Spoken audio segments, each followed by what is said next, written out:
जी friends, आप देख रहे यूट्यूब चैनल वॉइस ऑफ कैनी और मैं सफदर खान कैनी।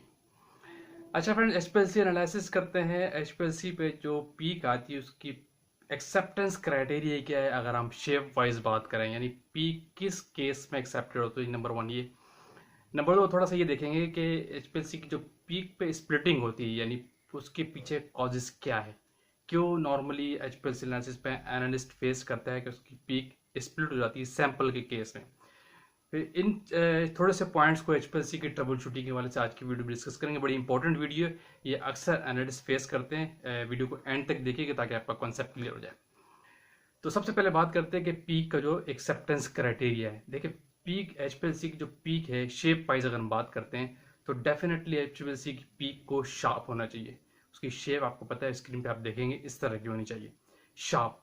उसमें ब्रॉडनेस नहीं होनी चाहिए, उसमें टेलिंग फैक्टर लिमिट में होना चाहिए, उसमें फ्रंटिंग नहीं होनी चाहिए, telling out of the limit not accepted. ये बेसिक क्राइटेरिया है कि एचपीएलसी की पीक का जो एरिया एक्सेप्टेड उस केस में होता है जब आपकी पीक की अपीयरेंस शार्प हो और परफेक्ट हो। इस केस में आप पीक को एक्सेप्ट करते हैं। अगर आपकी पीक में स्प्लिटिंग आ रही है, शोल्डरिंग आ रही है, फ्रंटिंग आ रही है, टेलिंग बहुत ज़्यादा आ रही है, पीक बहुत ज़्यादा ब्रॉड है, नॉट एक्सेप्टेबल। ठीक है, इस केस में आप पीक को एक्सेप्ट नहीं करते। उससे आपकी क्वांटिटेटिव या क्वालिटेटिव एनालिसिस आप ठीक मानों में कर भी नहीं सकते। ठीक है, दूसरी पॉइंट था कि एचपीएलसी की पीक है बेसिकली ये स्प्लिट क्यों होती है। ऐसे ऊपर जाके आप देखते होंगे सर, ऊपर से शोल्डर से स्प्लिट हो जाती है फिर नीचे आ जाती है।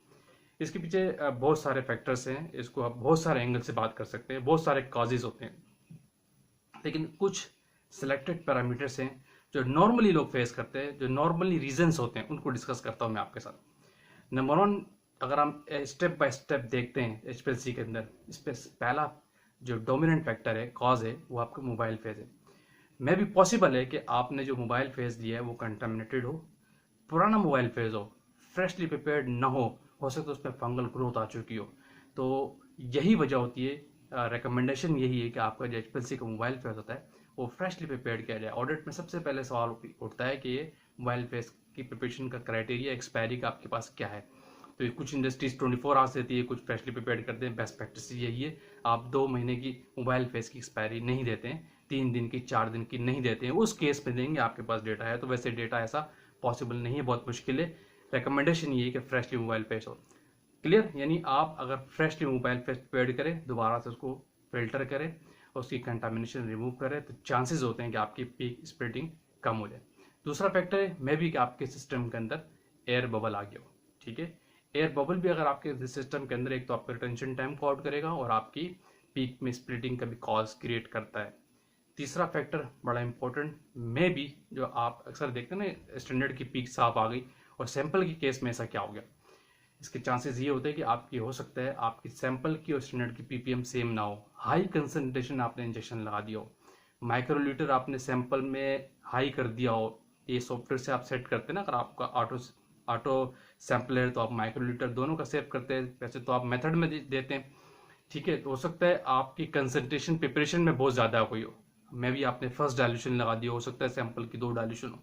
तो इस केस में भी आपकी डायल्यूशन बहुत ज़्यादा हाई कंसंट्रेशन पे पीक आपकी स्प्लिट हो जाती है और बर्ड हो जाती है।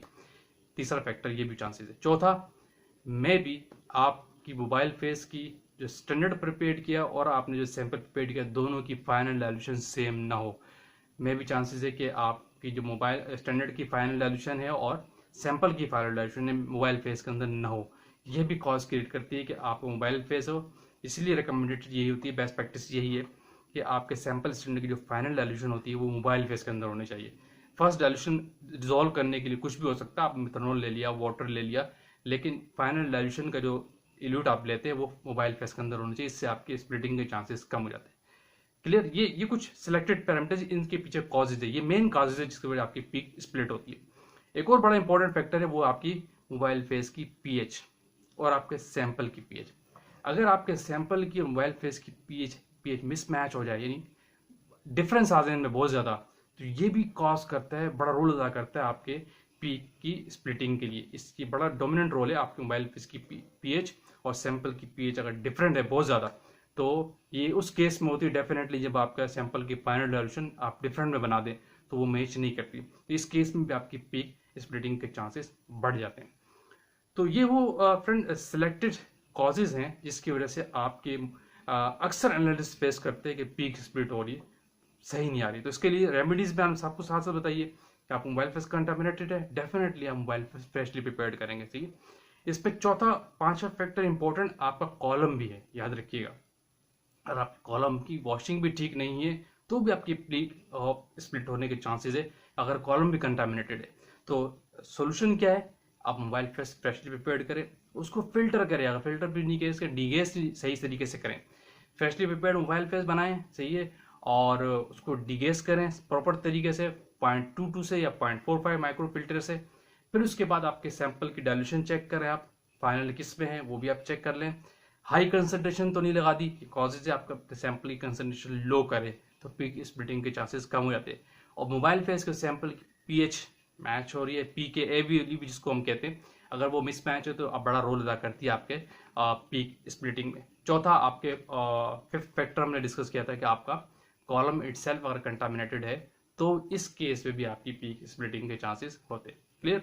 आज की वीडियो में यही था कि पीक किस केस में एक्सेप्टेबल होती है ऑडिट वाइज, और आपके एनालिसिस को गोहर देने के लिए कि पीक शेप वाइज की बात करते हैं तो आपकी पीक शार्प होनी चाहिए, उसमें ब्रॉडनेस नहीं होनी चाहिए, उसमें फ्रंटिंग नहीं होनी चाहिए, उसमें टैलिंग नहीं होनी चाहिए। टैलिंग है तो लिमिटेड फैक्टर के जो उसका टैलिंग फैक्टर है उसमें ही आनी चाहिए टैलिंग, आउट ऑफ टैलिंग होगी तो वो एक्सेप्टेड नहीं है।